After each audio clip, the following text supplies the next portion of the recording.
Bismillahirrahmanirrahim. Assalamualaikum warahmatullahi wabarakatuh. Good day to each and everyone. We are the group 3 presenting the topic the self in the allied science. In the field of allied sciences, the concept of self often refers to the individual's personal identity, including their thoughts, feelings, beliefs, and actions. It encompasses an understanding of one's own unique characteristics, experiences, and perspectives. The study of self in allied sciences encompasses various disciplines such as psychology, sociology, and anthropology, each offering insight into the complexities of human identity.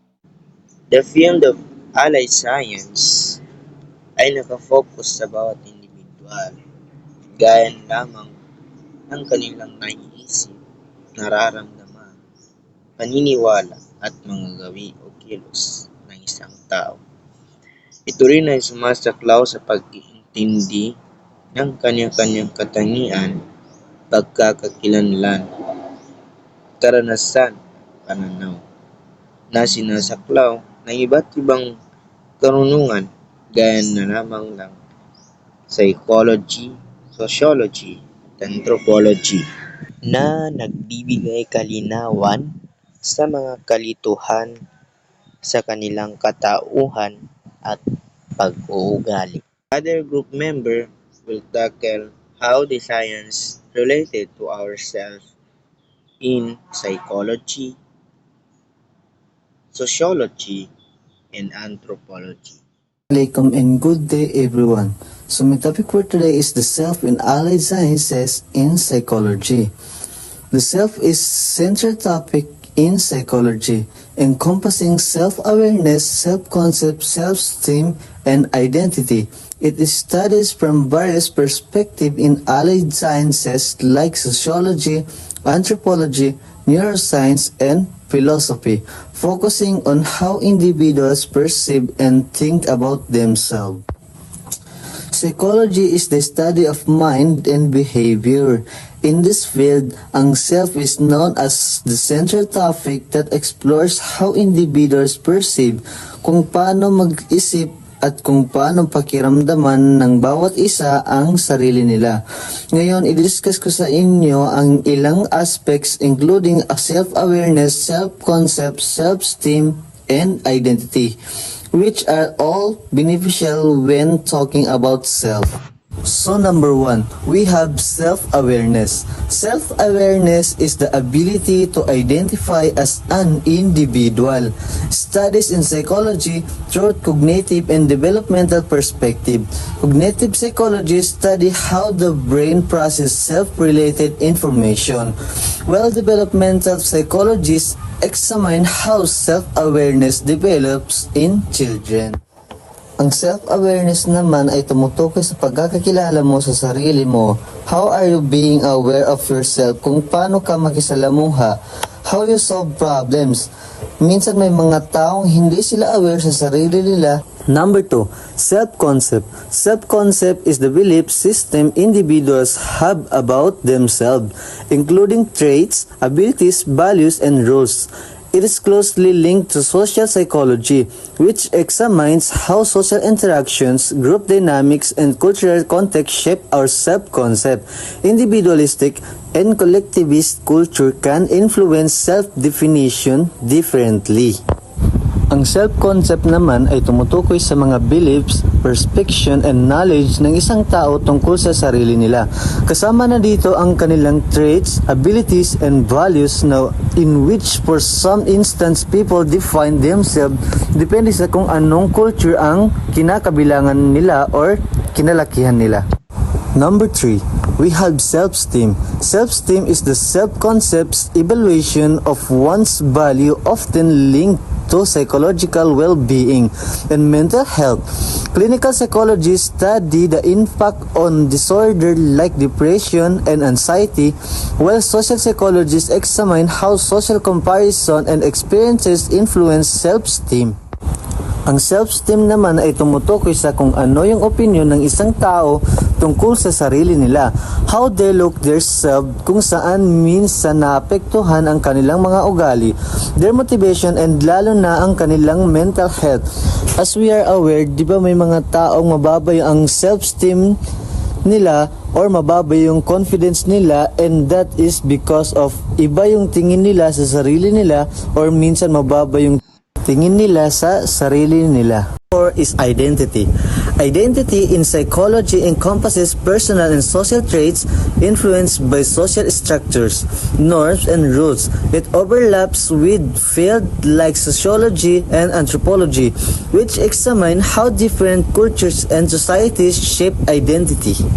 This one naman answer the question, sino ka ba or ano ka ba? It can be personal traits or characteristics na pwedeng maging pagkakakilanlan sa'yo. Number 5, the self in neuroscience.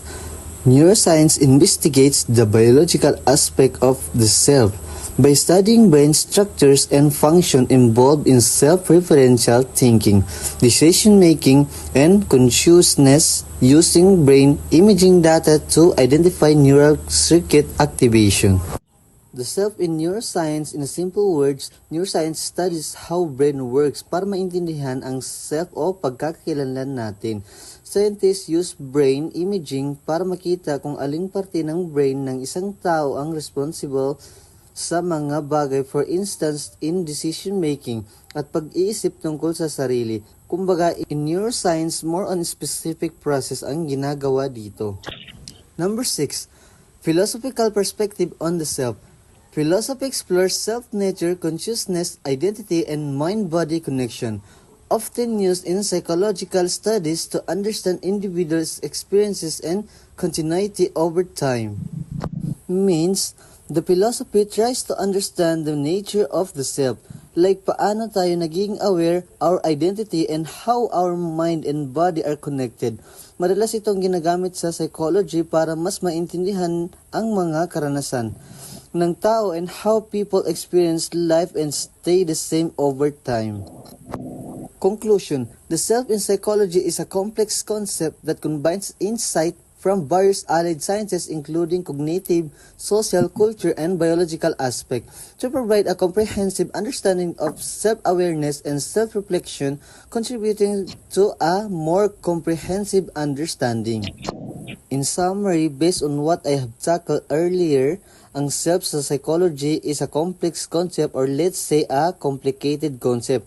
Kasi pinag-aralan ang self in different allied sciences, kagaya na kung paano tayo mag-isip, kung paano tayo makisalamuha, the existence of culture and how it affects us.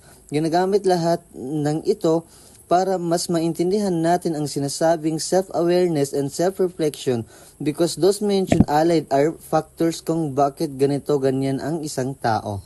The self in the allied science in anthropology. In anthropology, the concept of the self is closely tied to understanding how individuals and their identities are shaped by culture, society, and biology. Cultural anthropology. Cultural anthropology focuses on understanding human societies, culture, and their development.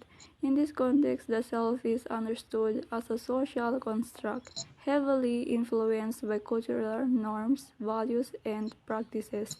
Anthropologists in this field examine how culture shapes identity, self-perception, and social roles.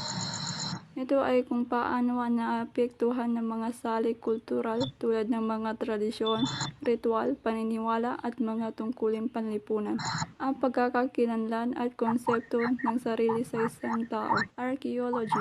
Archaeology, though often associated with materials remains of past societies, also contribute to the understanding of self, especially in terms of how identity was constructed in ancient societies. By studying artifact, architecture, and burial practices, archaeology can infer how people in the past saw themselves and their place in society. Ang mga material at simbolikong paraan kung paano ipinapahayag ang pagkakakilanlan at sarili sa sinaunang kultura. Biological anthropology. Biological anthropology, also known as physical anthropology, looks at the biological and evolutionary aspect of human being. This subfield examines how genetics, evolution, and physical traits contribute to human behavior, which can include aspects of identity and the self. Ang papel ng evolution, genetika at physical na pag-unlad sa paghubog ng pagkakakilanlan ng tao, pag-uugali at organisasyong panlipunan. Linguistic anthropology studies how language shapes human interaction and identity. Language is seen as a key tool through which individuals express and construct their sense of self. The way people speak, the language they use, and the story they tell are central to their identity within a cultural context. Ito ay kung paano nakakaapekto at sumasalamin ang mga paggamit ng wika at pagkakakilanlan at konsepto ng sarili.